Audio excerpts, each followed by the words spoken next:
Dapat nyo maintindihan, 12 ang apostol. Pero makikita nyo, sa maraming pangyayari, itong tatlong ito'y namumukod sa 12. Meaning, kumbaga sasamahan natin ngayon, merong mga kasama ako na lagi kong kasama. Pero hindi lahat ng kasama ko'y kasama ko lagi. Parang ganon, itong tatlong ito, si Santiago, si Pedro, saka si Juan, laging kasama ni Jesus ito. At sa maraming mga bukod na pagkakataon, sinama niya minsan sa isang mataas na bundok. Panik sila sa bundok. Tapos, nung nasa bundok na sila, napakita si Elias at saka si Moises. Kinakausap si Kristo, ang Panginoong Jesus. Tapos, nung makita ni Pedro na itong tatlo'y nag-uusap-usap, nag-volunteer si Pedro, Panginoon, kung ibig mo, gagawa ako rito ng 3 tabernakulo. Alam niyo ba ang kahulugan ng tabernakulo, mga kapatid? It is a temporary dwelling place. Isang pangsamantalang tirahan. Hindi ito bungalow, hindi ito mansyon, ito'y para lang kubo. Gagawa ka akong 3 tabernakulo rito sa tuwa ni Pedro. May biro mo naman, daan-daan taon nang patay si Moises at saka si Elias, 1,000 taon na, makita niya, kausap ni Jesus. Panginoon, gagawa ko rito ng tabernakulo, 3. Isa'y sa'yo, isa'y kay Elias, isa'y kay Moises. Napansin nyo yon, mga kapatid? Siya hindi bali nang wala, silang 3. Doon na lang sila sa tabi-tabi ron.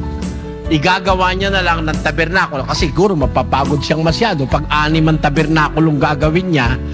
Isa kay Moises, isa kay Elias, at isa kay Kristo.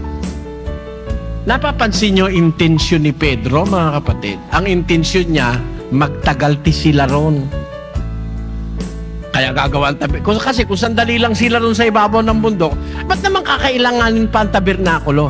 Ang intensyon ni Pedro, magtagal-tagal sila sa bundok at nagandahan siya sa nakita niyang pangyayari na nag-uusap 3 leader.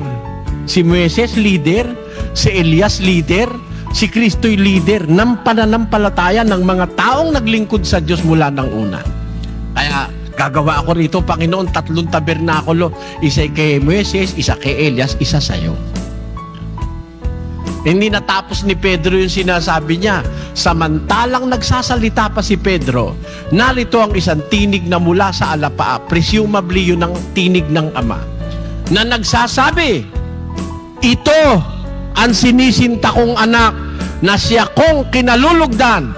Siya ang inyong pakinggan. Incidentally, yun ang pamagat ng librong Katolikong sinabi ko sa inyo kanina. Siya ang inyong pakinggan. Yeah. Pero dito sa aklat na pinamagatang siya ang inyong pakinggan, ang itinuturong guro, ang Papa. Ayun. Yun ang irony of it. No? Ano sabi nung tinig na nandun sa alapaa? Ito ang aking anak, siya ang inyong pakinggan. Nasubasob yung mga apostol sa kapangyarihan ng tinig ng Diyos. Nasubasob sila sa lupa. Ngayon, nakatakot sila. Tinapik ni Jesus. Magtindig kayo. Paglingap nila, wala nang natitira, isa na lang. Si Jesus lang. Kasi baka kung andun pa si Elias at saka si Moises, mapagkamalian ng mga apostol na 3 ang pakikinggan nila. Kaya pinalayas na nung Ama si Moises, pinalayas na si Elias, itinira si Kristo. Ito ang sinisinta kong anak na siya kong kinalulugdan, siya ang inyong pakinggan. Ayaw man ng Diyos.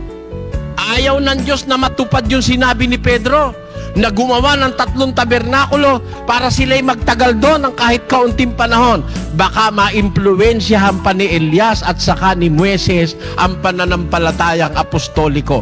Isa lang ang dapat pakinggan at magturo sa mga Kristiyano, yung naiwan doon sa pangitain. Sino yon? Yon ang ating Panginoong Hesukristo. Inalis ng Diyos si Elias, inalis ng Diyos si Moises, ito ang sinisinta kong anak na siya kong kinalulugdan, siya ang inyong pakinggan.